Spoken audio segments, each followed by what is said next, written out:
¿Qué tal, Francisco? ¿Cómo te va? Un gusto saludarte a vos y a toda tu audiencia. No, el gusto nuestro. Bueno, comenzaron con las actividades respecto a la campaña de cáncer bucal, concientización y trabajos que están realizando de distintos aspectos, ¿no, doctora? Sí, así es. Bueno, todos los años nosotros realizamos y nos adherimos a la campaña nacional de lucha contra el cáncer bucal, que es organizado por todas las universidades públicas nacionales del país. Entonces, todas las facultades de odontología del país nos unimos, los profesores y estudiantes de odontología nos unimos para promocionar, para difundir y también realizar prevención a través de la información sobre este verdadero flagelo mundial, que es justamente el cáncer y en especial el cáncer bucal. Qué importante es tener en cuenta realmente este trabajo de concientización. ¿Por dónde pasa un poco la charla que ustedes realizan, esta charla preventiva, concientización?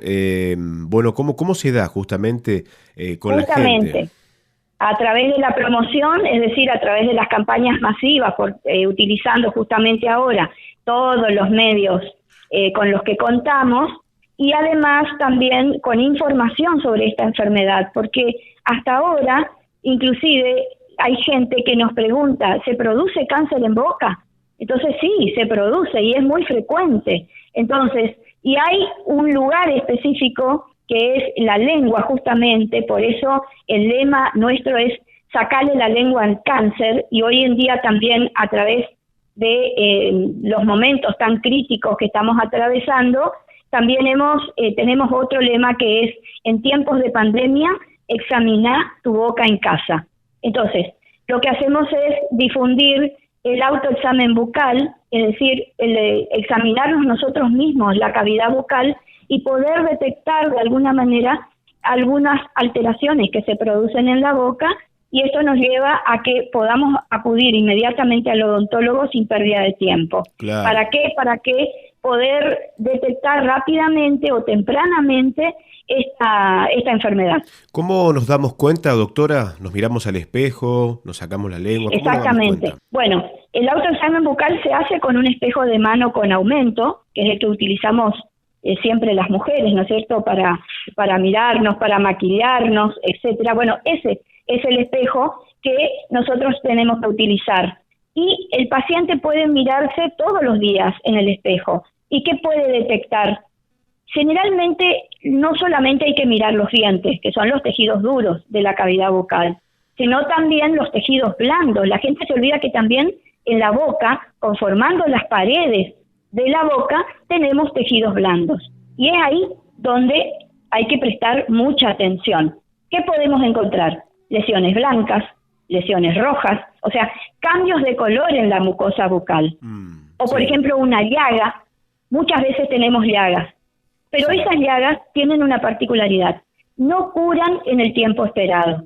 ¿Y cuál es el tiempo esperado? De 7 a 10 días.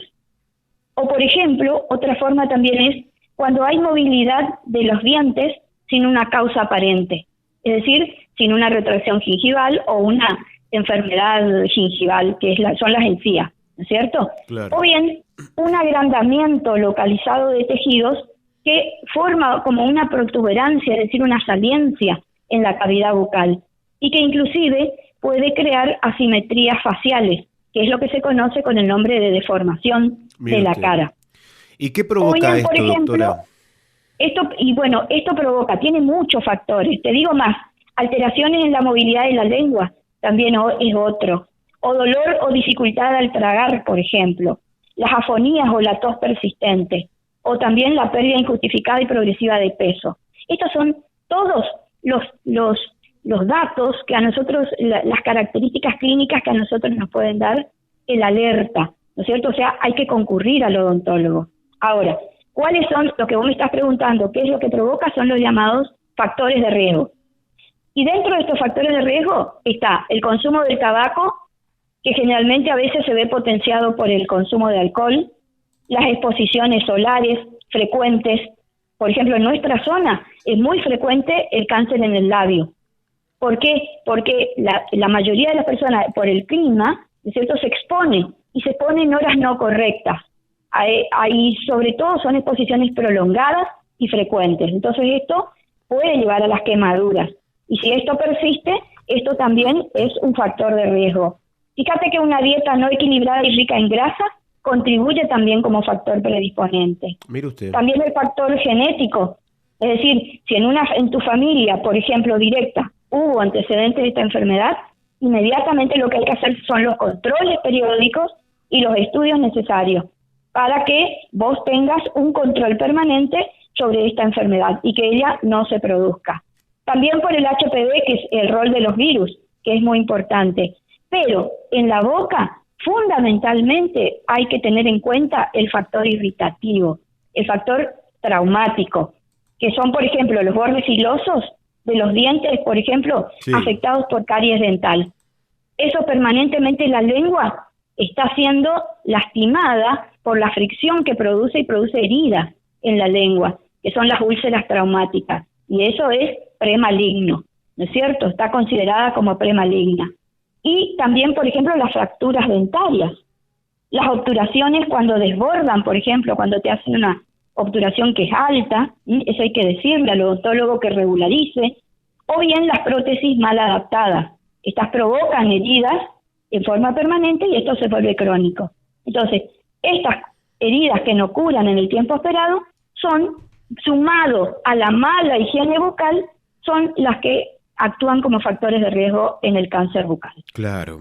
Doctora, ¿qué dicen las estadísticas? ¿Tenemos más cáncer bucal ahora que antes o es lo mismo? ¿Qué dicen las estadísticas? Está aumentando. En un principio eran del 5% de los cánceres en el organismo, ¿no es cierto? A nivel físico. Pero, sin embargo, hoy en día estamos dentro del 10%, inclusive más.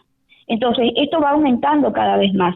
Tal vez no es porque haya aumentado, sino porque realmente ahora estamos viendo mucho más personas que acuden, porque se está haciendo campañas masivas, porque en todos estos años hemos tratado de llegar a la mayor cantidad de población posible. Es por eso que la gente acude más, el paciente acude más rápidamente al odontólogo y entonces esto puede ser detectado más rápidamente. ¿Qué dicen las probabilidades, doctora, cuando uno va, detecta que tiene lamentablemente un cáncer bucal?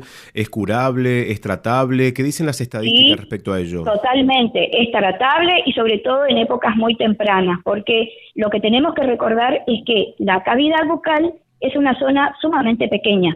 Por lo tanto, cuando se produce el cáncer y avanza rápidamente, hay que recordar que el cáncer es mutilante y a veces ya no conviene operar al paciente. Entonces, acuérdense que el cáncer es muy invasivo y puede abarcar no solo tejidos cercanos, sino también lejanos. Entonces, esto es fundamental, el diagnóstico precoz, el diagnóstico temprano de esta enfermedad cuando se produce en el cáncer bucal. Generalmente tiene a veces una supervivencia cuando no es tratado a tiempo de 1 año a 2 y en algunos casos de 6 meses. Entonces, es por eso que hay que actuar rápidamente cuando se lo detecta. Doctora, muchísimas gracias por charlar con la radio de la universidad. Gracias a ustedes como siempre.